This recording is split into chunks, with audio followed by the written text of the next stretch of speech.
What's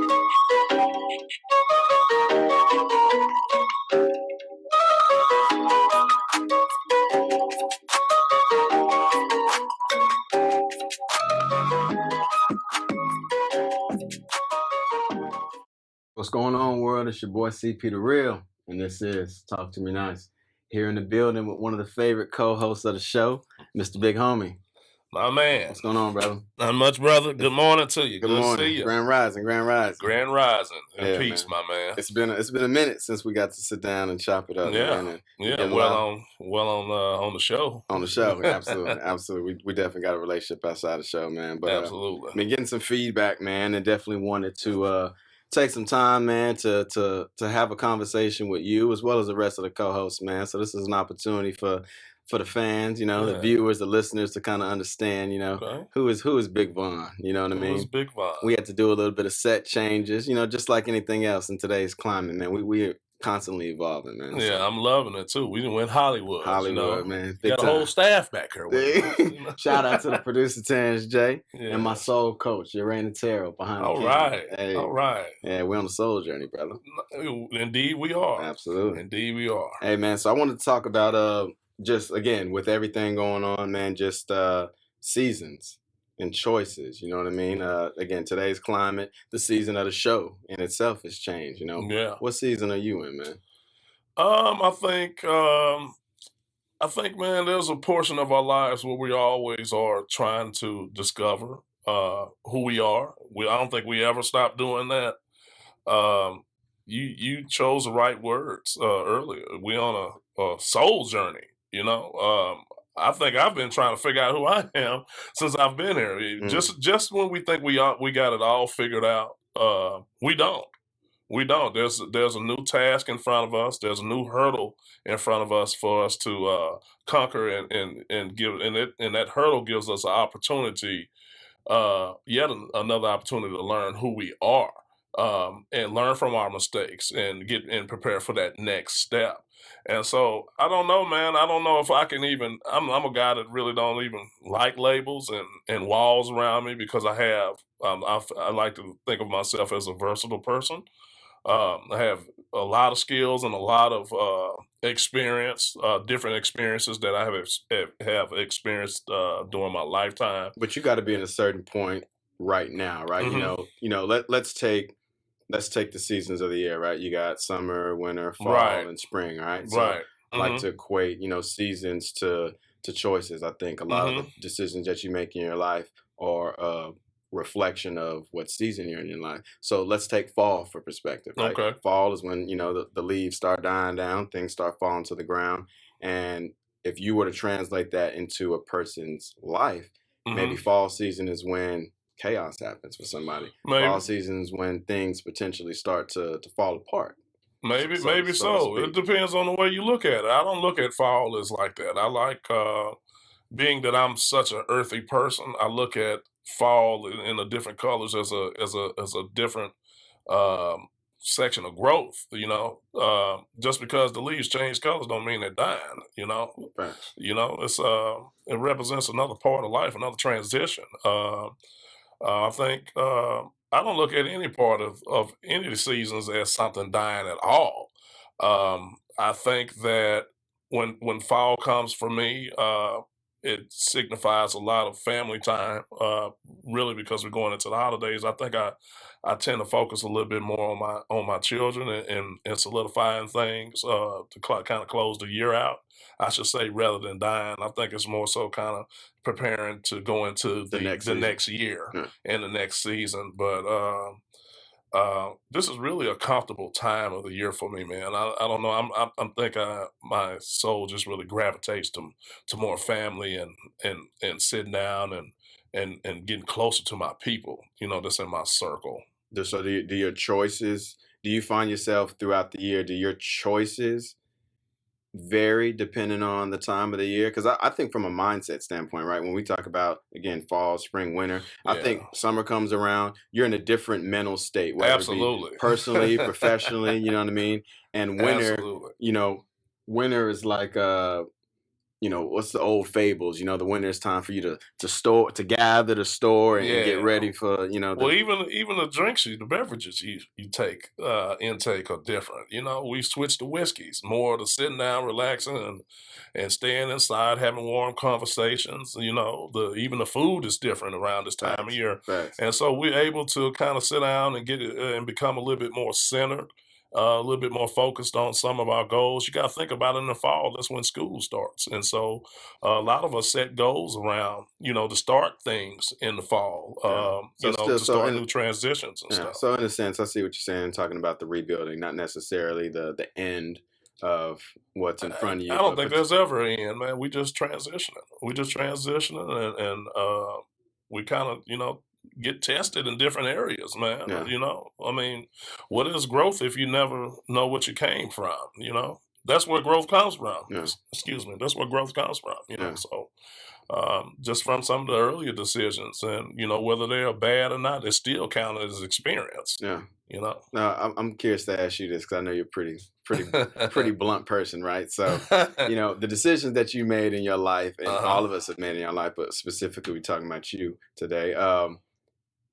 Those are obviously a direct reflection of, or a direct result of where you are today, right? All the decisions that you made, right? Yeah.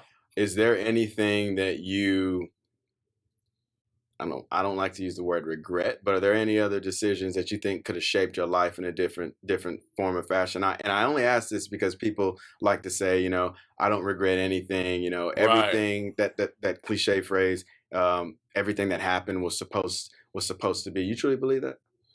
Yeah, to a certain extent, man. I don't regret anything. I think it was specifically, it's specifically, I don't know want to say it was specifically tailor made for me, but it's definitely shaped who I am today. There's no way I could control who my father was or Hmm. mother was. I just had to play with the cards that were given to me.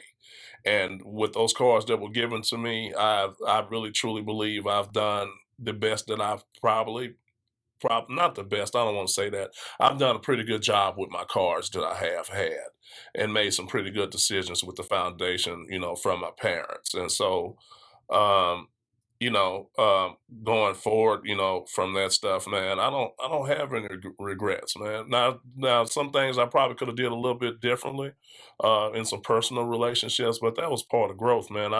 You only make decisions from the level of consciousness That that you you are are at the at time. Yeah, at the time. yeah. We always say, "I wish I had a known that," Well, you and didn't and know that. and that's true. Yeah, That is true. But you didn't know it. I did know Yeah, at the yeah, time, yeah. and so we always have a opportunity to come back and make good on things, whether that be with a relationship with a person that's still alive, give people their roses, or it's never too late to say I'm sorry and come back and clean up things. So I'm the type of person that does that stuff if I feel like I've wronged somebody. Hey But man, that's a great segue. That's actually my uh, next question. So mm, I was talking with a good friend of mine and soul coach actually. She asked me, she challenged me and said, if there was opportunities for you to right some of the wrongs, would you do it? And that's a good question because many of us, I don't know, if you were to oh confront yeah, me with something that happened 3 years ago and I had the opportunity, yeah. there's many of us that may not take that opportunity out of ego, out of fear, pride, whatever it may be. But Yeah, you, ego and pride go hand in hand. yeah. Yeah, we So have you guard have you ourselves. experienced that? Have you Yeah, I throughout have. these recent seasons? Have you had Yeah, things I've that you? had some. I had some, Yeah, some things. Whether it's just learning how to understand the other people that you are in connection with. yeah, We totally, not only are we trying to understand ourselves, but we have to try to understand the people that we are talking talking to. to. And so I think the whole time that we are here, we are trying to balance that out. And like you say, we meet each other where we are at. Sometimes a person is here, or is it vice versa? We're just not meeting at that point because of, lack of communication skills and all that stuff. And so when we are at a point where we are at some type of level of consciousness, we have the opportunity to come back and kind of try to clean it up. I'm not going to say it's going to clean it up all the way, but yeah, I've had the opportunity to do that, especially if I feel like I've, done something wrong, And most of the time it's just miscommunication. Misunderstanding. Yeah. But we can't go forward in our lives with things up under our rug, sweeping stuff up under our rug. That won't allow us to move forward as people. Yeah. What I mean? You're gonna drag that into every relationship that you got, whether it be personal or professional. Mm. So that's one of the big things. A stickler for me, right now. A young lady told me I was dating probably about 3 or 4 years ago, and it always stuck with me. She said, Chad, I'm not perfect, but I have more green leaves than yellow ones on my bush. Okay. I Yeah. said, I said, I like that. I like that. And Got more green leaves and yellow leaves. yeah, man, we always going through transition. When speaking of fall, it's always gonna have different colored leaves on there, man. They all transitioning, and that's kind of representation of our lives, man. And if you can kind of wrap your mind around that, this thing is a journey. It is not a, hey, I'm gonna get at the start line and I'm gonna run to the finish and I figured it all out. Mm-hmm. You probably gonna be all right. You just have to learn how to adapt to what's going on. Yeah. You have kids, and that's a major adaptation. You know what I mean? So I'm learning so much on a daily basis. My mind is so full of stuff. It's very important that you stay centered somewhere. You got to make sure that you stay centered because you can lose yourself in what's going on. And There's so much going on. what keeps Big Homie grounded? Like where's that center for you? Man, I think I'm peace. I think I'm at peace on the inside, man. I think I'm truly at peace with myself. I know who I am. Uh, I know who I am. I know I haven't truly went out and did anybody wrong. I do keep to myself. You know that. You've been to my whole house is peaceful. I've worked hard on self-reflection, and focusing on things that I can get better at rather than pointing at other people and saying this person did this or a job did me wrong. Where can I get better at? Focusing on me and also being open to learning. You can learn from everybody, you know what I'm saying? And so the conversations and just, widening my network of people, whether that be people younger than me or older. So I've learned a lot, and I'll continue to learn every day, and so that's good. part of my journey. That's good that you can speak on it. I think at this point in my life, I'm in the acceptance phase, Okay. and that's acceptance of the decisions that I've made. Yeah. You know what I mean? I don't like that term. Everything happens for a reason. I don't like that. I really believe that they say God will never put you in a situation that you can't handle, but you can definitely put yourself in a situation Absolutely. that you can't handle, right? So I think that, a lot of us are maneuvering through life doing certain things and we're attributing it to the higher power, I didn't get that job or this didn't happen. It just wasn't my time. Maybe you just weren't prepared. Maybe it was your time. Maybe you just were not prepared. That was an opportunity that presented itself to you that you didn't capitalize on. So I think a lot of times that, maybe we fall short of things. We like to throw that it wasn't meant for me. I think that we can really miss the target as human beings. We absolutely can. So I say that to say this, I'm at a point where I'm accepting the things that are in my life, accepting the things that I may have, discarded in my life, accepting the relationships that I have with people based on decisions that I've made. You know what I mean? Those are things that you got to kind of look in the mirror and really just own your shit, man. You got to own your shit. That's what it comes down to, owning your own stuff. Yeah. Owning your shit. Like you said, man. You can really not be prepared for some things. You can't. And I think a lot of that's subjective, man. It's just it really comes down to what you believe in. What you mean subjective? Either you're prepared or you're No, not I'm just saying when you start throwing in spirituality and religion, that's subjective. That's that's a lot of opinions. You know what I mean? We got so many different religions and people base a lot of their decisions off their spirituality and religion. And so although we can look at one situation two different ways based off of that, based off of what we believe in. And so what I'm saying is that portion of that can be, your spirituality and religion, and the other portion is what choice are you going to make?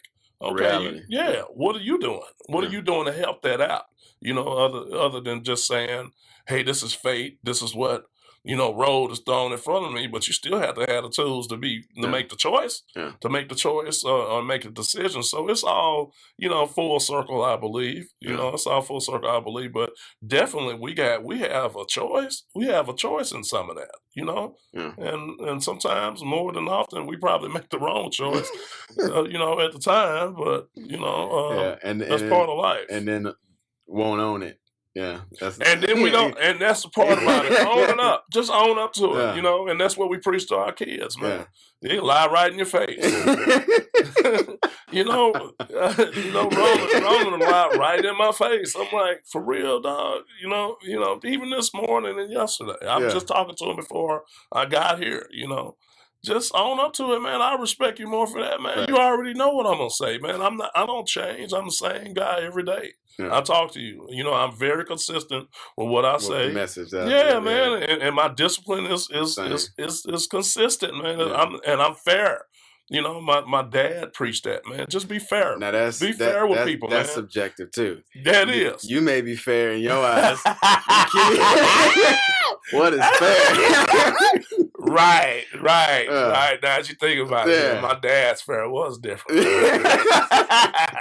It's hard, but it's fair. Yeah. I'm still trying to figure that out. What does that mean? What is fair? It's hard, but it's fair. You don't know what that means. That's why I was saying in the back of my head when my dad was telling me that stuff. So. Yeah. You transition a lot of that to your kids? Absolutely. Yeah. Absolutely, man. From what I feel is fair. From what I feel is fair. I don't know what's fair to everybody else. I do a whole lot of talking to my children. I don't get physical with them. Yeah. A lot of black folks kind of get physical with theirs, and that's probably the way we were raised. What I mean? And I don't know if that's necessarily right. I'm not here to say it was right or wrong, but I've changed the way once they got to a certain age, man, it's a lot more talking. Yeah. A lot more talking, especially because I got boys, man, and it's very serious and it's very important to me. Today's climate. Yeah, man, they got to get it, man. Yeah. And the biggest, I think it was Terrence J. I think it was Terrence who told me a while ago. What was it you said? The biggest defense is consciousness. Is that what you said? We're talking about the climate. What'd you say? Tell me what that was, Dan. You said the biggest defense I could give my son with today's climate was being conscious, right? Yes. Yeah. Yeah, that makes sense. It makes sense, man. But and I think that goes in any time, any era. You have to be conscious of who you are and what's going on. Yeah. We can walk around and play with daisies and roses all day, but that's not reality. Right. I can tell my son, go to college and get a college degree. Is there going to be a career out there for you? No. Right. I think that's a lot of what I grew up in, learning how to go to school and, your parents tell you that. And, but that's like you said, the whole, regardless of what the subject is, but you reference religion and spirituality. Right? Yeah. It's just basically walking within those established boundaries or guidelines that have been bestowed upon you. You know what I mean? Yeah. And you're going to make your decisions based off of it. Especially if you're religious, that's what it is. Yeah. You're following some guidelines that help guide you to your decisions that you make. And so whether you're Catholic and somebody's Baptist, we can take that situation and look at it totally different. Yeah. And so I want to tap into something real quick. So I got a question from one of the viewers. And, they hit me in my inbox and they was like, not the box. They hit me in the box, man. They asked me, they basically asked me how I knew you.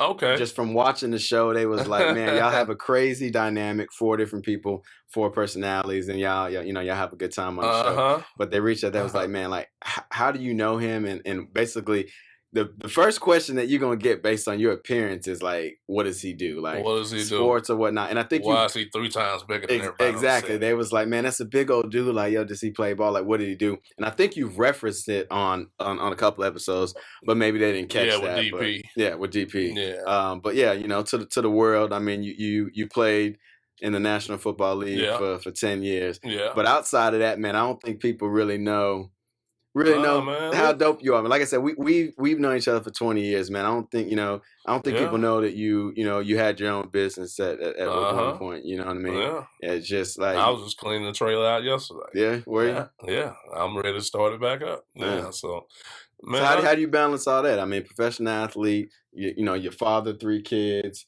uh you started your own business. I mean, uh-huh. like how do you balance all that? And who is Big Homie in your totality? Uh, well, I'm a first of all, my foundation has always been a hard working Yeah. guy. I've always been that type of guy. I'm a helper Yeah. by nature. I get Okay. that from my parents. I'm a very family oriented and I'm a very good friend to have. I can tell you that. You can always call me. I'm always gonna Especially try. when there's conflict. Yeah, I'm a troubleshooter, man. I'm a troubleshooter. That's what I do, man. I'm a troubleshooter, and my conflict resolution skills are excellent. I mean, I'm a people person, and so um, football was great, man. I didn't plan on doing that. That to be honest with you, I didn't know two things from one. You know what I mean? My dad was a truck driver, and my mom was a nurse, and they were from the country. They moved here from the country, and my dad got into the dope game and all that stuff there. Mm, So he wasn't there, so he spent a lot of time in prison. But I was able to. I firmly believe that he never lied to me, and I know he didn't. Man, we had some very strong conversations in the times that he was there. He was one of my best um, um, examples to follow. He told me what not to do yeah, because he yeah, was doing the wrong stuff. facts. Yeah. And my brother, being from him, watching him, leave a nice corporate job or whatever and start his own business. He was the very first entrepreneur that I met. I thought that was Mm, wild. I said, he left his job to do what? yeah. You know what I'm saying? He was doing great. He was a dock manager at Watkins Freight, that's now FedEx. So Mm, he was already kind of seniored in yeah. at the time as a young man then. And so he left. He said, "Man, I want to open my own car lot." And I thought that was the wildest shit I've ever seen in my life. Yeah. You know what I mean? He left that comfort zone, and so my dad drove trucks, so he had his own stuff going, and I think that kind of bled into me, Yeah. with me starting my own stuff. I don't really talk about just to go back a little bit, my football stuff, man. I think that's just a small part of me. I think sometimes Right. it's kind of irrelevant Yeah. to now what's going on now, man. I'm more excited about what life has to offer now That's what's up. than then, Yeah. because that was easy, to be honest with you. I Okay. mean, I'm built for it. It's Yeah. like my everything is connected. The way I grew up it helped set the foundation for the NFL career. Yeah. I had never been off by myself like that. I moved to New York by myself. I didn't know anybody. The fact that I was kind of uh, I went to church a lot, so It was green. yeah, I was kind of green, Yeah. but I didn't let nobody fuck with me. Nah, you know what I'm saying? I was confident in who I was, even Yeah. though I was a real shy kid growing Yeah. up. I still didn't let you fuck with this right here Yeah. on the inside. You couldn't get up in my head and tell me to make no decision. Gotcha. It was going to ultimately be my decision at the end of the day. So moving to New York and being exposed to this faster, quote unquote, faster pace, and sex and drugs and all that stuff was around. You know Yeah. what I mean? I'm like, oh no, I can't do that. I'm like, "Ooh, what's that?" You know what I mean? So I was like, it was a lot going on, man. But I thank God, man, for just having some type of center, man, because it went by just like that. Next thing you know, my whole career, I had kids and I got married, and my whole career was over then. It just went just like So this that. got to be a beautiful time for you. Like you said, when you look back, like that's rear view mirror, and this is life Well, after this. yeah. This is who you really. Yeah, it was hyper, man. I missed so many Yeah. things. I missed so much. I was so focused on that part that has your life so busy that you really don't know what skills you have on the outside, Yeah. because I've always been around athletes. It wasn't until I retired, it wasn't until that point I started seeing people that was under 6 foot. You know what I'm saying? Everybody's, it's a whole different area. So, you know what I mean? It's sports, nutrition. What age were you when you retired? Shoot, 32. Yeah, 32. Damn. 32. Yeah. So at 32, as a grown man with kids in the family, that in essence, that was maybe the first time you really tried to figure out who the hell you was. Well, I had some jobs before I played, before I went into college. And so, well, we're not talking about a job. We're talking about as a man. Right. Yeah. Man, learning how to be a father, going, women get their connection with them children first. So it's like all of a sudden I had this baby. I was like, what am I supposed to do with this? I'll never forget that call. She said, Chad, I'm pregnant. I'm like, by who? That's me just joking around. You know what I'm saying? I was like, wow, and it wasn't until, I actually seen Chad, I was like, man, I'm somebody's daddy. Just guy who's shy and make all these jokes and stuff. Yeah. Now I'm somebody's daddy. You know what I mean? And so they actually helped me grow up a lot. Facts. I wasn't prepared, I don't think, but they prepared me. I mean, threw you in the fire. I was in the fire, man. I was in the fire, man. And if it wasn't for them, I probably would have never bought my first house. Not at that age. I wouldn't have bought that house. If it wasn't for them and needing a place, I would have never left my mom's house because I was that comfortable. I was by myself. I didn't have anything. But when I had them, when I had Chad and I was engaged to their mom, I knew I had to do something. I had to do something at that point, and I was thankful I was in a position to make those moves. And that's a blessing, though. I always ask myself, there's certain situations I think that, again, we're forced in, right? Yeah. And out of being forced in those situations, could come greatness. And, I guess that's, when you go back, we talk about seasons on your life. I guess those are the moments that you can appreciate. You know what I mean? Those are the moments that you value and say, okay, that incident made me who I am today, or it impacted me where I am today. Because to say made me who I am today, every day, again, you're evolving every day, but it impacted me on what my current journey is. I appreciate them all, man. So if I hadn't bought the house, I wouldn't have met y'all. You see what I'm saying? Spirit of line. I would never met y'all. Facts. I met your parents and first. I never thought, I met your parents first, and so here we are, a young couple. And your parents are a little bit older than me, so they had 3 boys, and I had 3.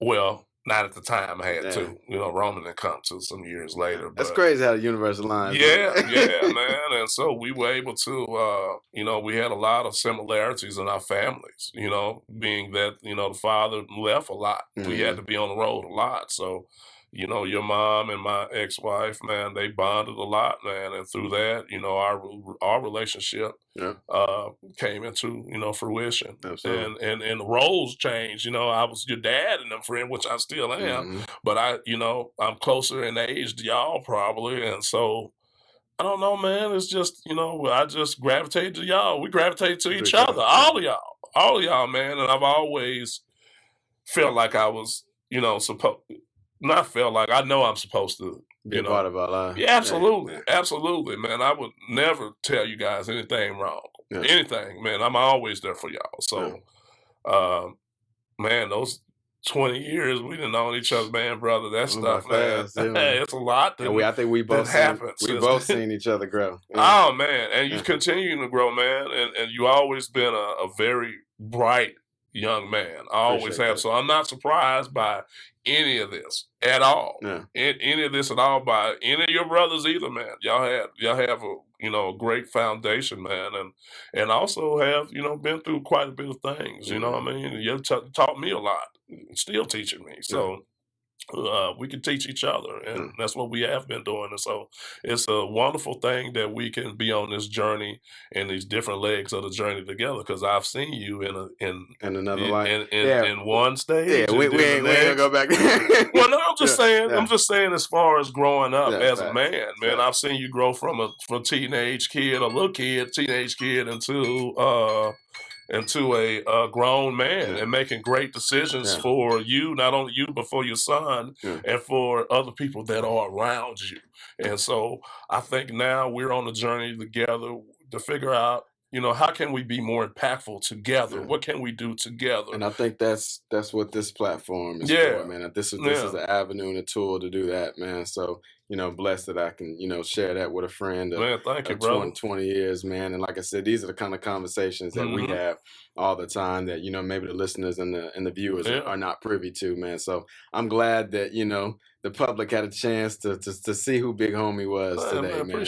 Appreciate the platform and the opportunity. This was a surprise, well, you know that now. So you hit me up. I was like, "What?" I said, "You want to talk to me?" I was like, "Okay, cool." Man. But this is just like all our rest of our conversations, man. We talk like this. It's a blessing to have people to talk to like that. You know, I think we realized some years ago that everybody doesn't have the opportunity or the platform to speak to somebody else, be able to vent out and be able to push out ideas and stuff too. Absolutely, man. So we got a lot of good things coming, man, for the podcast, man. Like I said, great. Glad we had a chance to sit down and have a conversation. Absolutely, it's obviously not going to be the last conversation, man. We got some things in the work for the podcast, man. We Talk to Me Nice. We're going to continue to push this platform, man. Continue to share, entertain, motivate, all that for our listeners and viewers, man. But again, man, today was about everybody's favorite Big Homie, and I'm glad we had a chance to sit down, brother. I appreciate it, man. Man, thank you, sir. Hey, thank you. Good job, brother. Appreciate it. Till next time. Love you too, man. All right, man. Love you too. Hey, that's the show for today, man. Hope y'all enjoyed it. Y'all know where y'all can catch us. Please tune in to the Talk to Me Nice YouTube channel. Follow me on Instagram, CP _ the real one word. Big Homie, let them know where they can find you. The Von Solo Experience on YouTube and Big Von 78 on Instagram. Right. Instagram, right? Yes, That's what sir. I meant. Yeah. Yes, sir. And also to Talk to Me Nice. Hey, there you go. Shout out to the other Talk to Me Nice co-hosts, Tavia and Mr. Pokefit, man. We love you as always. Y'all know what it is, man. It's your boy CP the Real. Big Von, Talk to Me Nice. Peace.